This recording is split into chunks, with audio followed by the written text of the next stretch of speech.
Salut, bonjour et bienvenue une fois de plus à la Makoda Computer, ici EMK pour vous recevoir. Alors, il était question dans le précédent tutoriel de démarrer une formation en langage C cette semaine. Mais suite à des facteurs indépendants de ma volonté, la formation n'a pas pu démarrer cette semaine, mais je vous promets, d'ici la fin du mois, nous aurons une formation complète en langage C.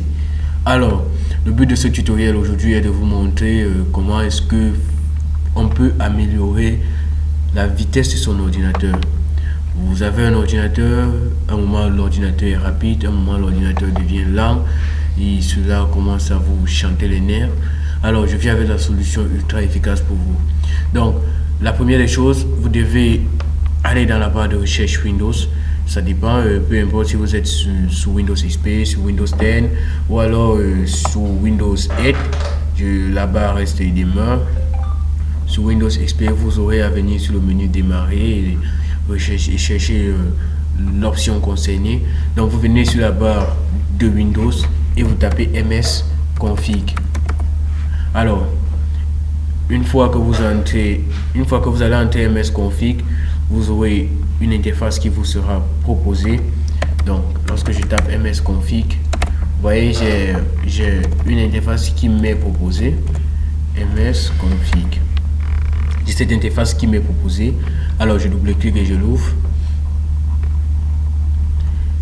Patientez, vous double-cliquez, vous attendez que cela ouvre. Alors ici nous avons trois modes de démarrage qui nous sont proposés.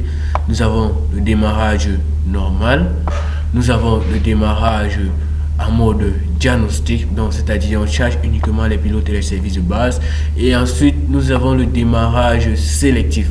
Alors celui qui va attirer notre attention ici, c'est le démarrage sélectif. Alors le démarrage sélectif, lui, il démarre uniquement les objets ou alors les interfaces nécessaires pour la manipulation de votre PC. Donc première des choses, nous avons 3 à 4 onglets. Nous avons l'onglet général, nous avons démarrer, nous avons service, nous avons démarrage et nous avons outils. Donc l'onglet qui va nous intéresser plus précisément ici, c'est l'onglet démarrer. Donc une fois dans l'onglet démarrer, nous prenons cette option avancée. Ok, on prend option avancée et ici donc c'est donc ici que nous gérons toute la configuration. Vous devez juste cocher cette case et aussi cocher cette case. Donc en pratique ça donne ceci, vous cochez là et automatiquement après avoir coché, votre mémoire RAM totale vous est allouée. Alors après vous cliquez sur OK, vous revenez sur général, vous cliquez sur utiliser la configuration d'origine.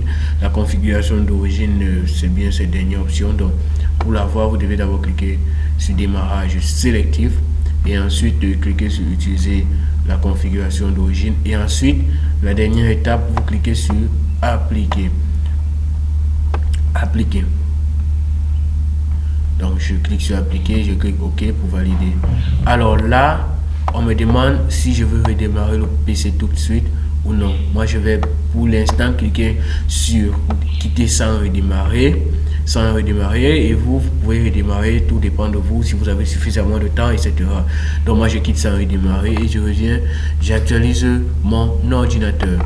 Lorsque j'actualise donc mon ordinateur, ça signifie le système commence à reprendre les différentes fonctionnalités qui lui ont été confiées, et ainsi de suite, Alors c'était tout pour ce tutoriel. À très bientôt pour un nouveau tutoriel. Don't forget to subscribe.